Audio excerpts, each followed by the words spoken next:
Temui Sri Mulyani Trenggono janji setoran naik 12 kali lipat.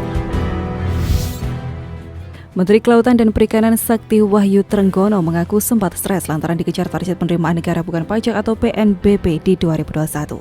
Namun demikian, pada akhirnya Trenggono mengatakan penerimaan negara bukan pajak dari sektor kelautan dan perikanan itu akhirnya bisa menorehkan pencapaian dengan mendekati nilai 1 triliun rupiah. Meskipun pihaknya menilai hasil tersebut belum maksimal, namun pihaknya bangga pada 2021 telah melakukan banyak hal. Berdasarkan data hingga 21 Desember 2021, total PNBP yang diterima KKP mencapai 920 miliar rupiah. Jumlah tersebut diperkirakan masih akan bertambah dan melebihi 1 triliun rupiah karena masih ada potensi tagihan di bidang perikanan tangkap serta tagihan atas pemanfaatan ruang laut untuk kegiatan eksplorasi migas. Adapun jumlah masing-masing tagihan lebih dari 35 miliar rupiah dan 350 miliar rupiah, sedangkan tujuan dari penarikan ini juga salah satunya untuk melakukan mitigasi dari aktivitas eksplorasi yang dilakukan. Di sisi lain, Sakti Wahyu Trenggono mendatangi Menteri Keuangan Sri Mulyani untuk membahas potensi sumber daya laut Indonesia. Trenggono yakin setoran dari sektornya kepada negara bisa naik sampai 4 kali lipat. Pertemuan tersebut berlangsung pada 22 Januari 2022 dari foto yang tersaji. Pertemuan pun juga dihadiri segenap jajaran eselon 1 dan 2 dari masing-masing kementerian. Sri Mulyani menuliskan kontribusi ekonomi dari sektor perikanan dan kelautan masih sangat kecil, yaitu 2,8%.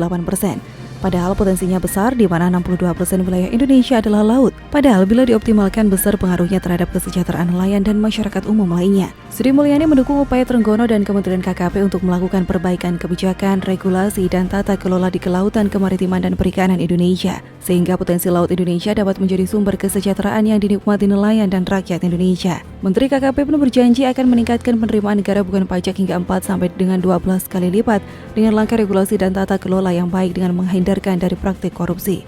Sebagai perbandingan, PNBP Kementerian Kelautan dan Perikanan dalam 2 tahun sebelumnya berada di angka 600-an miliar rupiah dan 500-an miliar rupiah. Karena itu Trenggono menilai perolehan PNBP menjadi 1 triliun rupiah di 2021 menunjukkan peningkatan yang sangat signifikan. Trenggono memastikan PNBP yang didapat akan digunakan sepenuhnya untuk percepatan pembangunan sektor kelautan dan perikanan, mulai dari perbaikan sarana dan prasarana di pelabuhan, program bantuan kepada masyarakat, hingga program-program yang tujuannya meningkatkan kualitas dan ekspor produk perikanan Indonesia. Meski mencetak rekor, Trenggono yakin PNBP sektor kelautan dan perikanan menurutnya masih bisa ditingkatkan lagi nilainya di tahun-tahun berikut.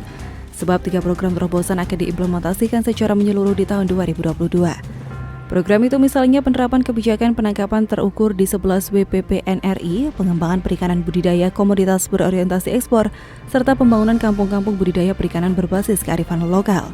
Dari hasil PNBP yang didapat 1 triliun rupiah tersebut, maka Menteri Trenggono berani menargetkan pada 2022 akan ada peningkatan menjadi 4 triliun rupiah, bahkan hingga 6 triliun rupiah, sehingga setoran akhir dapat di angka 12 triliun rupiah bisa mencapai. KKP menargetkan peningkatan kualitas produk hasil perikanan untuk menggenjot volume dan nilai ekspor. Adapun sejumlah strategi untuk mencapai target tersebut berupa pembaruan alat uji, pengembangan sumber daya manusia, hingga penguatan pengawasan akan dilakukan untuk mencapai hal tersebut.